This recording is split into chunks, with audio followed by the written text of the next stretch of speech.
Wait, before you go ahead, I'd like to offer you the opportunity to upgrade your offer with our advanced video series, which fully complements the training you just purchased. Please scroll down this page to check out this amazing deal we've made for you and upgrade your purchase today.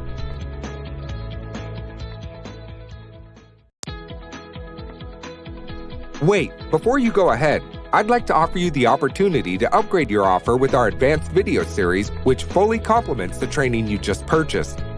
Please scroll down this page to check out this amazing deal we've made for you and upgrade your purchase today. Hello and welcome. Now in this video, we are going to take a look at all of the elements of the menu when you log into the dashboard. In particular, you're going to notice that at the top right-hand corner, you're going to notice that you have your profile icon. And when you hover over that icon, you're going to see that you have your username and you have a place where you can edit your profile. So we're going to start the process right there by going to the Edit My Profile area. Now, one of the things that you're going to see right away is that you're going to have the ability to disable the visual editor, and that means the WYSIWYG or the what you see is what you get editor.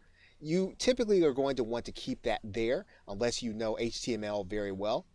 You can actually change the look of the color scheme of the inside of your WordPress site, and you can do that by clicking any one of these buttons. And this is really just more of a preference, and you'll see the colors are changing on the side there. You can also enable keyboard shortcuts, and once again, this is something that's optional. You don't have to do it, and all it does is it helps you to be more efficient when you're working with WordPress. Now, the toolbar is what you'll see here at the top, so you can actually have it so that your toolbar doesn't show up when you enter the site, and you can actually click that or leave it checked. Now in the name area, you'll notice that your username can't be changed, but you can add a first name and a last name for your login and for your site. Your nickname is required, and then you can decide on how your nickname is going to be displayed publicly. And if you want to change how it's going to be displayed publicly, what you can do is you can click this drop down menu, and you're going to see some names there. You can also write in some.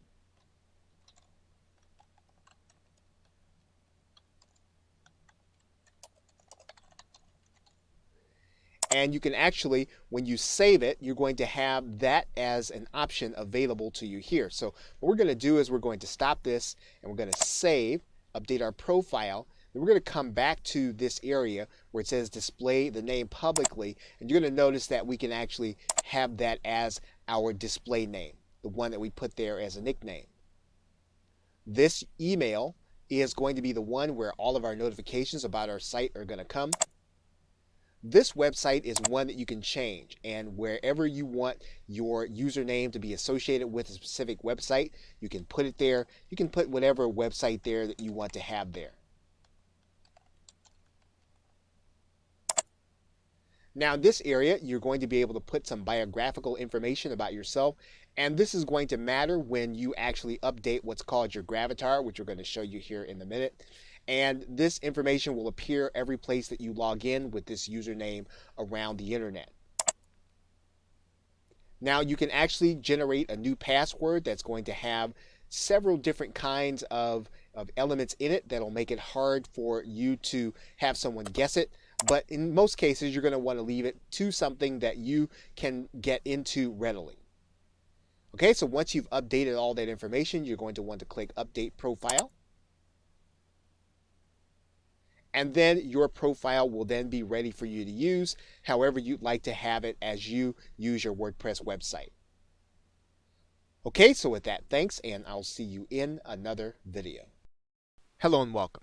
We are now at the starting point for doing a WordPress installation, and you'll notice that we are at the site HostGator right now, and this is one of the elements that you are going to need in order to start building a WordPress site.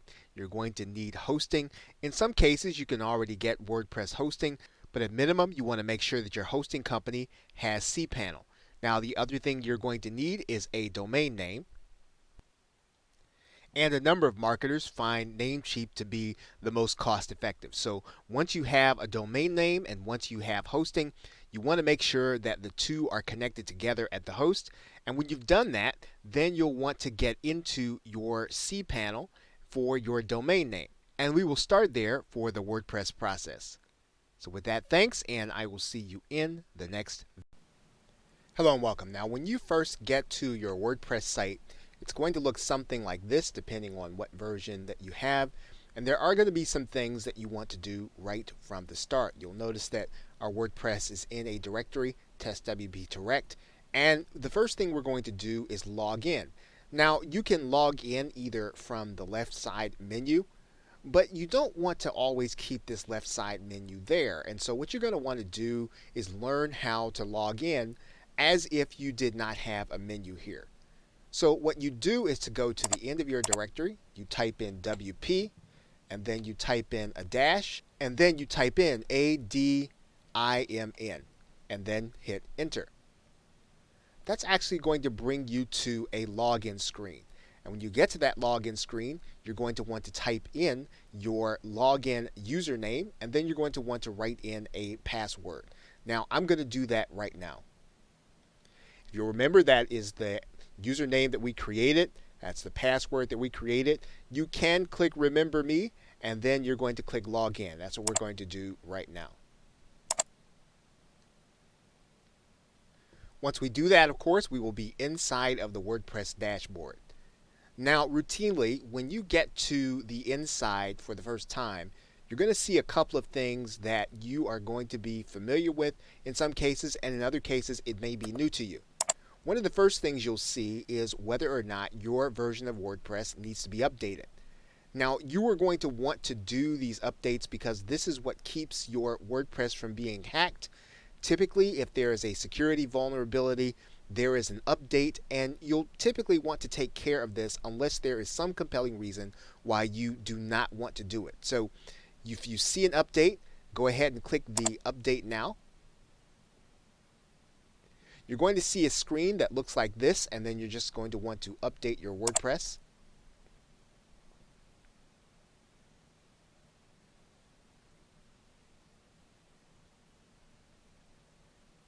WordPress will typically go through a process, and it will tell you, welcome to the new WordPress, and it'll tell you that WordPress has been updated successfully. And you'll see a new version of WordPress in most cases. Now, one of the other things you're going to want to do is you're going to want to stop some of the spam that's going to come into your site. One of the things that a potential hacker might look for are things that tend to be in the websites of people who just start out in WordPress and they don't take care of them at the beginning. So we're going to take care of those things right now. One of the first things we're going to do is we're going to go to the post area, and you're going to click All Posts. And you're going to see a post there that's called Hello World. You'll then want to go and click Trash for that post. Then you'll want to go to your trash area at that link. You'll want to click the box, and then you'll want to hover over Hello World and then delete it permanently. Then you'll want to go to the Pages area and do the same thing. You're going to see a sample page. You're going to click that button. You're going to click Trash. Then you're going to go into your trash, and then you're going to delete that page permanently. Now you'll then go to the comments area. And if there are no comments, then you are going to be in good shape. If there are, you're going to want to delete those comments. But typically, if we have deleted the post and the pages, we won't have comments. Now, the next thing we're going to do is we're going to look in this left side menu. And one of the things that we'll talk about in a later video is that WordPress will give you notifications. And when a potential plugin needs to be updated, WordPress will give you this notification. You're going to go to that Install Plugin area. And then you're going to give that plugin an update. So you'll want to go to the Update Now area. And then that will update the plugin. Now, whenever you get to this area, again, one of the things that you're going to see right away is a plugin that's going to be in every installation. Hello Dolly is typically a plugin you're not going to need, and so you're going to want to go ahead and delete that plugin. you'll click delete files, and then your plugin will be ready. Now there's one more thing that we're going to want to do in order to get our WordPress to ground zero, and that is to go to the install plugins area, and then we're going to want to activate our Akismet. So we're going to go to this plugin and we're going to click activate. And if you already have an Akismet account, then you're going to want to activate that Akismet account. If you don't have one, you're going to want to set one up. So we're going to click activate your Akismet account. Now, if you have ever installed WordPress before, you already have an API key. If you have not installed WordPress before, you're going to want to go get an API key by going through this process. Now, we're going to go ahead and put in our API key, that we already have one, and then we're going to click use this key. Now, once your key has been entered, Akismet will tell you it's now activated and you are now ready to start working with your WordPress site. Okay, so with that, thanks, and I'll see you in another video. Welcome back. Now in this video, we're going to be discussing how you can add on to your membership using WordPress plugins. Now you can add on to your WordPress installation to enhance your membership, and you're going to do that through the use of plugins. Now, one of the ways that you can do that is you can add on a social network through the use of a plugin called BuddyPress. At the website buddypress.org, you will find that there is a place for you to download the free BuddyPress plugin, and you can actually have a social network where your users will have profiles where they can interact with other people and private message them and basically interact on a social level as well as professional. And it's a little like Facebook, and it's almost like having your own mini Facebook inside of your niche, inside of your own site. And so if you have a highly interactive group, this can be a fantastic way of keeping them engaged and keeping them on your site and interested in what it is that you have to offer. Now, another way that you can add on to your WordPress installation is to add a forum using bbPress. Now with bbPress, you'll go to bbpress.org and you'll be able to download the plugin. And while setting up your forum is going to be a lot of work, it is fairly easy to get bbPress installed and actually work with the categories to get your forum the way that you actually want it. And it's a full integration once you actually get it installed, and you can interact with your membership or only your members. You can actually hide it from the search engine so that only the people who are going to be part of your membership are going to be able to be part of your forum. Or you can bring free users into your forum and then feed them into your membership as they find out more about it. Now you can also add a classified section onto your WordPress installation, and it can be for members to make special offers to other members. And there are plugins available like WP Classifieds where you actually can create your own classified ad section of your website. You can also add on a wiki to create a reference site for your membership's topic or for your membership's niche. And there are plugins like WP Wiki that will allow you to create a wiki on your site. And again, basically what you're doing is you are giving your users the opportunity to update with you a set of circumstances that will only occur within your niche or within your site. You can also add on polling and surveys as part of your site to keep your members engaged. And there are plugins like Social Polls by Wedgies as well as WP Polls that will allow you to do that. So basically, you have a number of options available to you to add on to your membership so that you can keep readers engaged as well as to make your membership interesting. Okay, so with that, thanks, and I will see you in another video. Hello and welcome. Now in this video, we're going to be talking about dripping content if you are not going to be upgrading to the S2 Member Pro plugin. Now S2 Member obviously has a paid version. And that paid version comes with the ability for you to be able to drip or to be able to time release content. Now that may not be an option or that may not be something that you like to do, so we're going to be talking about a workaround in this video. Now, one of the things you're going to want to consider doing is to discourage the search engines from indexing the site. that means that the pages that you're going to be creating are not going to be indexed by the search engines, and it's not going to be easy for anyone to just go and find or guess where the pages are going to be before their time releases their content. So then once you've done that, you're going to want to click Save Changes. And then what we're going to do is we're going to go to either your post or your page. So wherever you're going to be delivering your content, if you're going to be delivering it on posts or pages, you want to go to that area. So let's act as if you are going to be delivering all of your content by post. So we're going to go to the All Post area. Now what we're going to be doing is, if we're going to start delivering content on a once a month basis, we're going to have a naming convention as such. So we're going to name the first month's content. We're going to name the first month's content month 1. And then we're going to hit publish. And we're also going to protect that by level 1. So you'll notice there that we have the first 3 months completed. And that's all that we'll need in order to set the example of what you're going to be doing in order to drip content. Now, the next thing you're going to do is you're going to go to your permalinks, and you're going to go into the settings area, and you're going to go to the permalinks. Now, you're not going to want to use any of the date-related permalink settings. You are going to want to use the post name. And we're going to click Save Changes.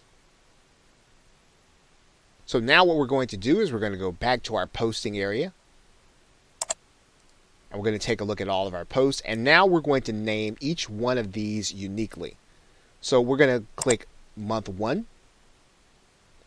And we're going to call that something unique based on the content. For example, month 1 could be CPA marketing. And what you're going to do is you're going to rename this link now also. And you want to consider doing something a little unique. And you may want to append that with a number that only means something to you, but that your customers will not be able to guess. And then you're going to do the same thing in the other post. We're going to click Update. And we're going to go back to the other post and do the same thing. Okay, so we've done the same thing for month 2. We're going to click Update. And we're going to do the same thing for month 3. So now we've done the same with month 3. We have the marketing statistical data post. So in order to get the people who are going to be signing up for their monthly content in an autoresponder, you're going to want them to go to the Welcome to the Membership page. And so we'll go back to there now. You'll recall that this is the page that people are going to be sent to as soon as they log in. So we're going to edit this page. And so what we're going to do is we're going to put an opt-in form on this page so that people will know that they need to sign up in order to get their monthly content on time every month. So what we're going to do is we're going to click Text. And then we're going to get an opt-in code from our autoresponder. In this particular case, we're going to go to Get Response and get an autoresponder code. Okay, so hopefully you already know how to create a web form inside of your autoresponder. We're not going to do that right now. We're just going to show you what to do with the web form. So what we're going to do is we're going to get the actual HTML form. And then we are going to save and publish it. And then we can get the JavaScript in order to put inside of our WordPress membership. We're going to copy it. And then we're going to come back to this texting area. And then we're going to put in center. We're going to put in our code. And then we're going to put in the back center code. We're going to click Update. And now we're going to view our membership area page. And you'll notice here now that the form is going to be the first thing that people are going to see. So you're going to want to write in some verbiage or perhaps even create a video telling people that what they'll need to do is to sign up for each month's content so that they'll get it on time, and then they will be added to an email marketing list. Now what you'll need to do is you'll need to create messages on a monthly basis for people to receive. So in order to do that, you'll go to Create Autoresponder. And what will happen is that on day 30, they're going to get an email. Now you're going to have to create this message, and so you're going to create a new email for day 30. And you'll say something to the effect of get month 2 content.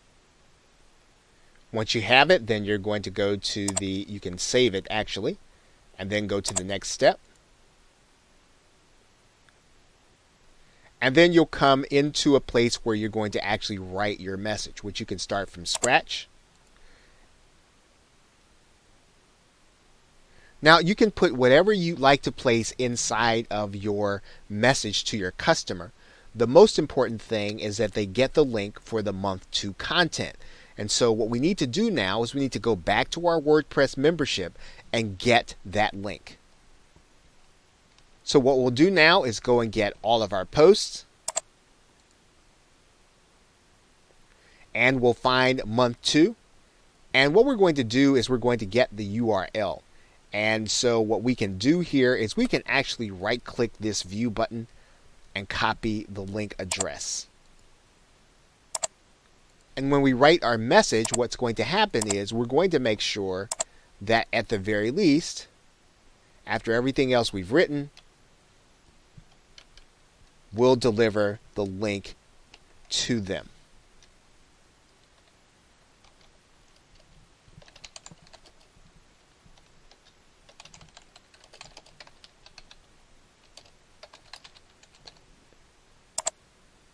And you can make it or personalize it however you do it with your autoresponder. You'll just make sure that you've got this post so that they'll get that month's content. Now they're going to get that on day 30. So we're going to go ahead and we're going to click next step. And then you'll do the same thing for months 3 and months 4. So for example, for month 3 or 60 days after, you're going to grab this link, right? You're going to copy that link address. You'll set up month 4, and so each successive month, 30 days after, they're going to then get this content. Okay, so however you save it inside of your autoresponder and you go to the next step, that is how you're going to set up the drip for your autoresponder to send out the actual content. Now, one other thing that you'll want to take note of is that you are going to want to change the name of your uncategorized slug, especially because you're using the permalinks in the uncategorized area. And the reason that you do this is because you don't want to make it easy for your customers to guess where your URLs are going to be before they actually get the content. Now, it's probably going to never be a factor, but you do want to make sure that you have it there so that, once again, your customers will only get the content that they have actually paid for. Now, if you do use pages, this is one aspect of the process that you will not have to worry about, are the categories. And this is the advantage of doing that process that we just went through on pages instead of posts. Once again, it is your choice as to how you're going to execute delivering your content to your members, but you can use pages instead of posts. Okay, so with that, thanks, and I will see you in another video.